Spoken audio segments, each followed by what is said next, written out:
The limerick about the young man who said, "Damn, for it certainly seems that I am a creature that moves in determinate grooves. I'm not even a bus, I'm a tram," is usually applied to the problem of fate and free will.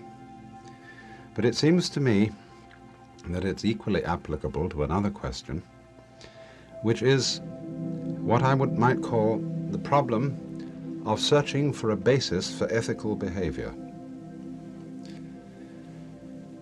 Almost all of us, in trying to figure out what is right and wrong in human conduct, seem to be looking for rails as if we were not even a bus but a tram. We seem to feel that the proper way in which human beings should behave is something which in some way or other is already established. That is to say, it consists either in a divinely revealed law, in some such principles, say as the Ten Commandments, or else it exists somehow in a law of nature. There are certain things, in other words, which it is natural for us to do, and certain things which it is unnatural for us to do. And we have a kind of naive faith that if scientists or psychologists or even philosophers can establish what is human nature, as if that was some sort of fixed and given quantity, we could then, on the basis of what human nature is, find those tram lines along which we should run. But I think our problems are not so much even those of the bus. They are much more like the problems of the pilots of airlines trying to agree among themselves as to the proper schedules and the proper lanes for air traffic. In other words, that the problems of ethics have very little indeed to do with what we ought to do, but very much more with what we want to do and in what ways we can agree about it. I'm reminded of a story that was told to me many years ago by a mathematical friend of mine, that in the beginning of time, when the Lord God was thinking up all the words that human beings should use, he was carrying around with him a great dictionary. And one day he went to call on St. Peter, and or perhaps St. Peter didn't live then, it may have been the Archangel Gabriel, and he unfortunately left the dictionary in a taxi, which was waiting for him outside the Archangel's apartment. At that moment the devil crept in and entered two words in the dictionary which have been the problem ever since. And the two words were ought and should. Of course, these two words reflect the tramline conception of ethics. The whole conception that there is fixed already some pattern, some ought, to which human beings should conform themselves. And the disadvantage of this whole approach to ethical problems seems to me that it entirely excludes an experimental attitude to human behavior. And I can think of nothing which is more a breath of fresh air into our fantastically complex ethical and then, as it were in ascending order, economic, political, and social problems. I can think of nothing which introduces more of a breath of fresh air than the adoption of an experimental attitude to these questions as distinct from a preconceived one. Now, it's amazing how difficult it is to propose this point of view. What anxieties, what rigidities lie in the way of anybody who wants to persuade human beings to adopt an experimental attitude. Because in so many spheres we seem to be obsessed with an anxiety to be right at all costs. I wonder if you've ever considered what this anxiety would do to any kind of experimenter in any of the sciences. If he felt that he could not afford to engage in any kind of scientific inquiry without being certain, in the first place, that any experiment he conducted would come out right. That is to say, that it would prove the hypothesis which he was trying to prove. All scientific inquiry would be completely at an end. The whole virtue of the scientific spirit is that the scientist is prepared to be shown that he is wrong. And so an anxiety to be right, above all else, is, I would consider, one of the major blocks to the development of human intelligence. And yet, at this particular time, we are being led to the brink of unimaginable horrors by people among us who insist on being right above all else, who have preconceived ideas of what sort of human laws, what sort of human relationships, what sort of human conduct really will work, really is proper and ought to be done. Time and time again one finds by experimentation that what everybody had considered common sense from a theoretical point of view is invalid. I mean, we know that according to aerodynamical theories, bees and other insects simply can't fly, but nonetheless they do. I came across recently some experiments in various kinds of furnaces, which showed that a certain metallurgical process could be carried out with extreme simplicity, but every engineer who ever heard of it said in advance it simply won't work, it's absurd, but it does work, and one doesn't find out until one tries the experiment. And so now, in just this past week, I, who read the newspapers somewhat sporadically and must seem to some of you very uninformed in comparison with some of the excellent commentators that come on these stations, read such things as, say, the famous Eddie Rickenbacker, president of Eastern Airlines, who urges the United States to abandon the United Nations, to adopt instantly a thoroughly aggressive policy against our Russian enemies, on the grounds that it would be much better for us all to be dead than to be slaves.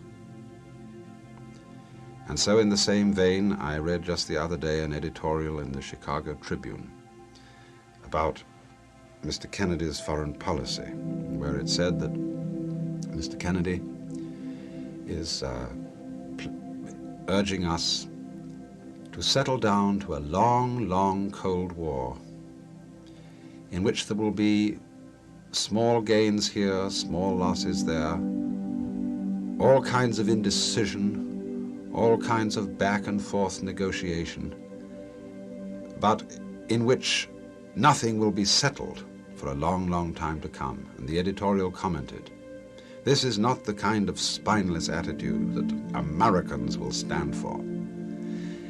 We are accustomed to clear solutions, to not compromising with what we know to be right.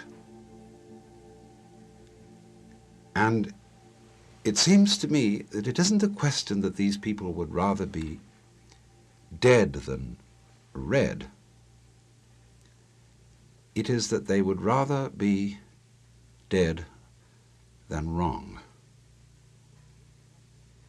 And if that is your attitude to life, then it seems to me that you had better go right out now and take a dose of prussic acid. If Mr. Rickenbacker would rather be dead than be a slave, and a slave always has hope, for, as the common proverb says, while there is life there is hope. A slave can always if he is clever enough, find a means of liberating himself. But if he personally would rather be dead than be a slave, I suggest that he blow his brains out right now and not involve the rest of the world, human, animal, and botanical, in his own particular suicide. But this is what comes of the anxiety to be right at all costs. And it is rather curious that what we call the political extreme right wing wishes to be right at all costs. A political situation, incidentally, which is interesting not only because its attitude is totally non-experimental, but also because it has absolutely nothing positive to offer, except a gospel of being against something that is assumed to be a threat. And this brings me back, after this little political excursion, to, again, what seems to me to be the fundamental problem of an experimental attitude to ethics.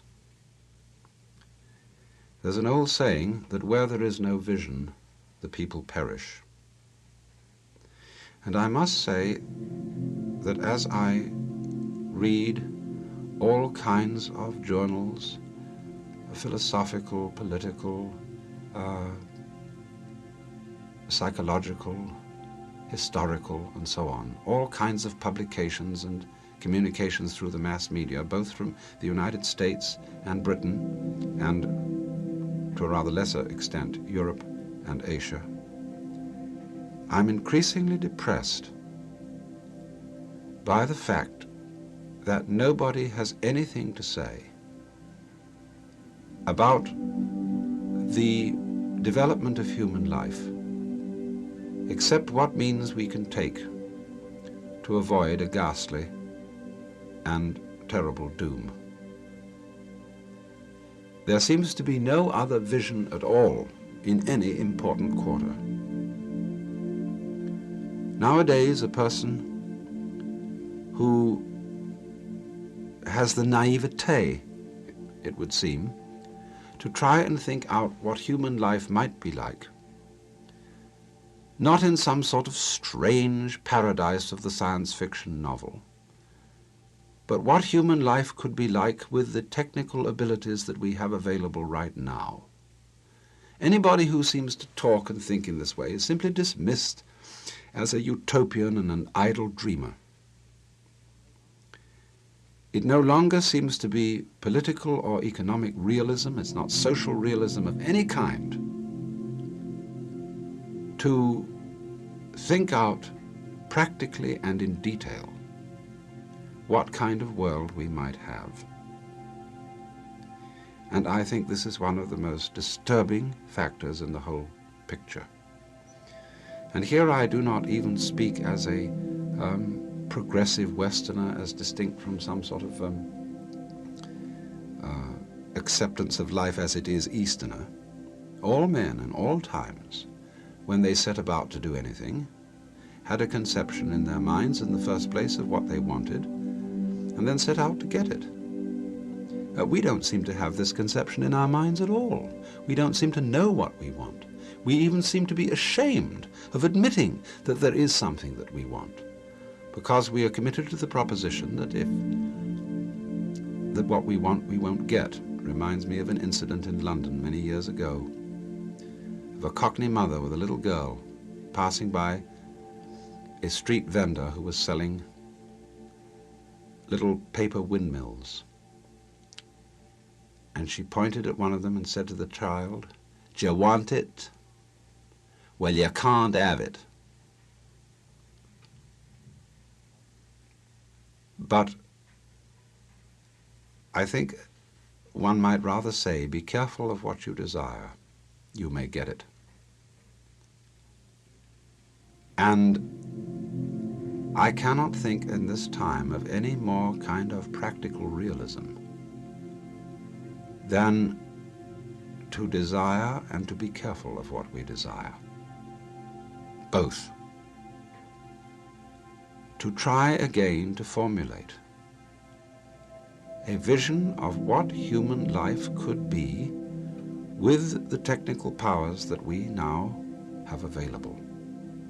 Now, of course, there is the so-called American dream.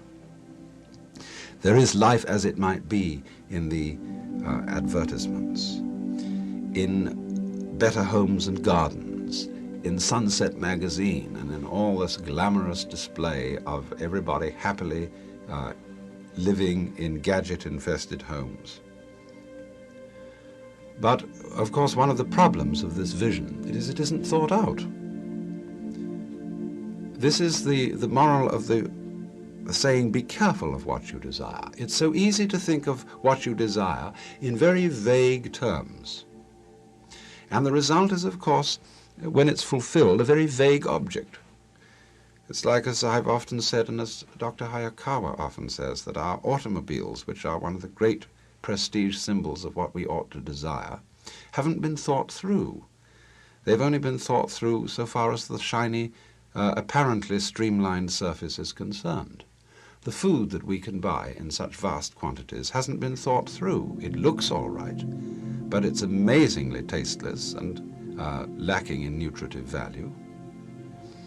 And so in the same way, the homes that we build, picture windows looking into somebody else's picture window, and are a practical architectural failure of the first order. And that is simply because we have never really sat down to think out what we want to happen in detail.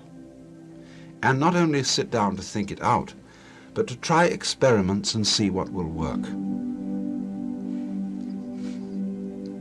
There are various difficulties in the way of doing this, and the first difficulty is that when anybody proposes anything of this kind, all kinds of objections, that is to say, verbal and theoretical objections, will be brought up.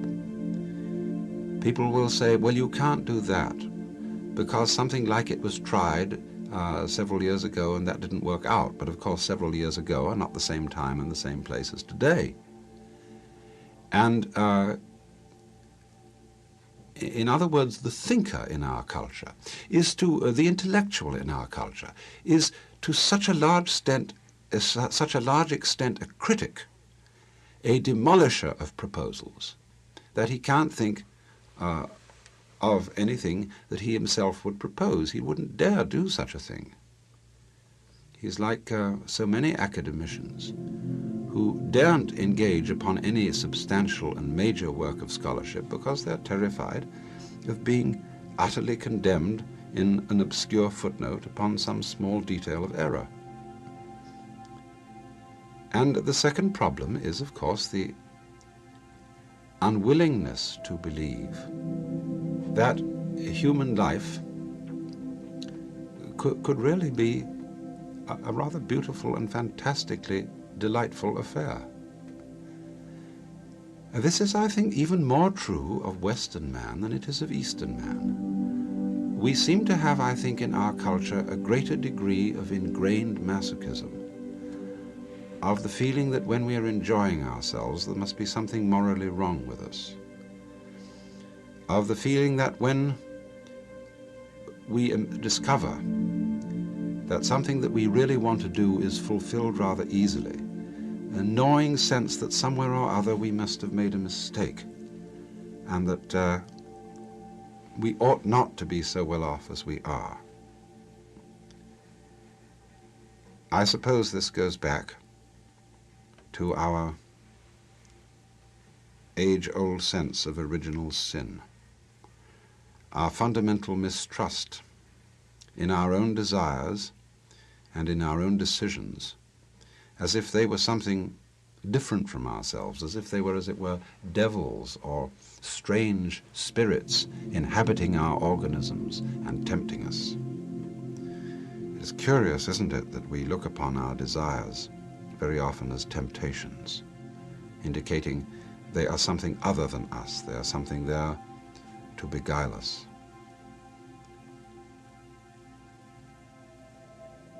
I suppose I am simply a small voice crying in the wilderness.